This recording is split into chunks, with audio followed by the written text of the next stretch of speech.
Loji Gandrung, rumah dinas wali kota Surakarta ini ternyata menyimpan banyak cerita mistis. Kita simak ceritanya. Ya, selamat datang di Wanianges, konten horor dari channel Arsya dan Fuad tentunya. Wanianges kali ini akan membahas tentang salah satu bangunan yang ada di pinggiran kota Solo. Bukan pinggiran ya, maaf, tapi pinggir jalan raya utama kota Solo, yaitu di Jalan Slamet Riyadi. Yaitu bangunan ini disebut Loji Gandrung. Bangunan ini dibangun sekitar tahun 1830-an oleh seorang Belanda pengusaha yang punya banyak tanah di Ampel Boyolali. Pengusaha ini berasal dari Belanda yang bernama Agustinus, biasa dipanggil Tuan Tinus. Nah, Tuan Tinus ini menggunakan Loji Gandrung ini sebagai tempat untuk berpesta, pesta kebun, dan tempat berkumpulnya para orang yang sedang jatuh cinta, yang sedang dimabuk asmara. Makanya disebut tempat gandrung, maka disebut juga Loji Gandrung. Loji Gandrung ini dibangun di atas tanah seluas 6.295 meter persegi, dan tempat ini adalah saksi dari perjuangan bangsa Indonesia melawan Belanda. Dari jenderal besar seperti Jenderal Slamet Riyadi sampai Presiden Soekarno pernah tinggal di Loji Gandrung. Bahkan di Loji Gandrung ada kamar khusus untuk Presiden Soekarno. Kisah mistis muncul saat Loji Gandrung digunakan sebagai tempat interogasi pelaku-pelaku G30 SPKI. Para penggede-penggede yang ada di kota Solo yang terindikasi PKI. Di tempat inilah, di Loji Gandrung inilah mereka diinterogasi, diberi hukuman, dan bahkan ada yang dijemput malam hari dan besoknya hilang. Atau yang sering dikenal dengan sebutan dibon.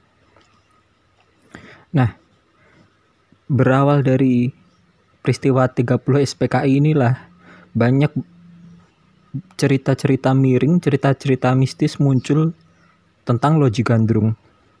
Banyak kesaksian-kesaksian orang yang menyaksikan banyak suara rintihan dari beberapa sudut ruangan di Loji Gandrung ini.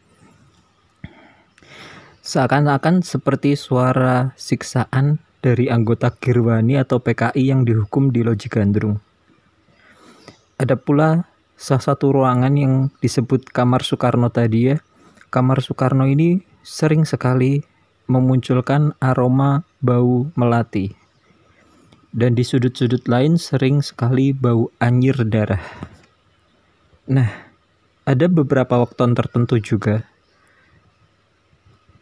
yang di Loji Gandrung ini kadang ada penampakan sesosok wanita Belanda berambut panjang yang seliweran di taman Loji Gandrung.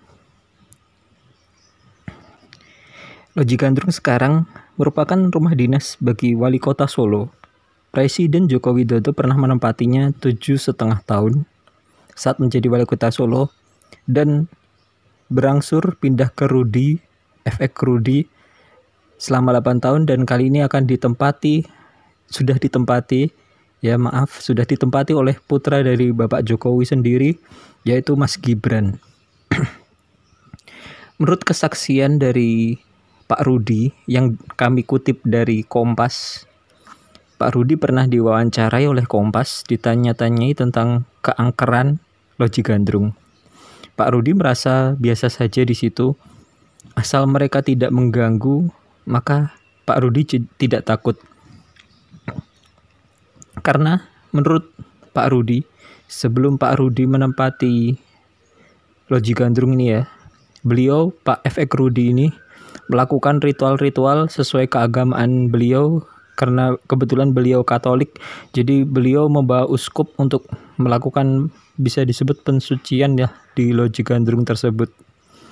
di ruang-ruang yang sekiranya banyak kekuatan mistis, dilakukan penyucian oleh uskup yang diminta bantuan oleh Pak Rudi.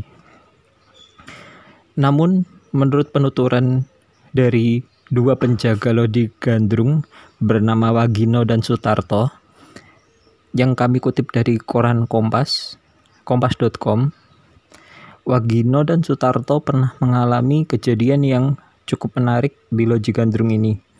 Kalau Sutarto sendiri pernah melihat sosok lelaki Belanda tinggi besar yang sering seliweran di Loji Gandrung.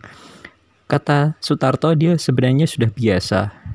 Namun namanya juga kalau seliweran kan kadang juga kaget juga ya. Dan satu lagi kesaksian Wagino, penjaga juga di Loji Gandrung yang kami kutip dari kompas.com. Wagino mengatakan dia belum pernah menemui sesuatu, tapi kalau dia sedang tidur di tempat-tempat yang tidak semestinya untuk ditiduri, dia sering bermimpi dikejar-kejar anak kecil seperti itu.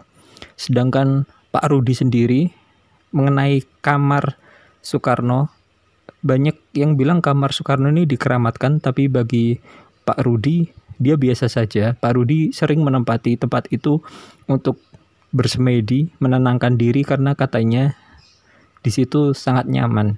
Tapi Pak Rudi tidak pernah tidur di tempat itu kecuali di lantai. Seperti itu kesaksian Pak Rudi. Jadi walaupun Loji Gandrung ini dibangun begitu megah di pinggiran jalan raya terbesar di Kota Solo, yaitu Jalan Slamet Riyadi, namun masih menyimpan banyak mistis yang ada di sana. Dan Loji Gandrung sendiri sudah mulai dibuka untuk umum, untuk wisata. Ini merupakan program kerja dari 2018 pemerintahan Kota Solo, namun terkendala di 2020 karena ada pandemi. Semoga Mas Gibran bisa melanjutkannya dan semoga tetap terjaga nilai-nilai sejarah yang ada di dalam Loji Gandrung, karena di sana banyak tersimpan benda-benda pusaka, baik itu yang kasat mata maupun tidak kasat mata. Terima kasih.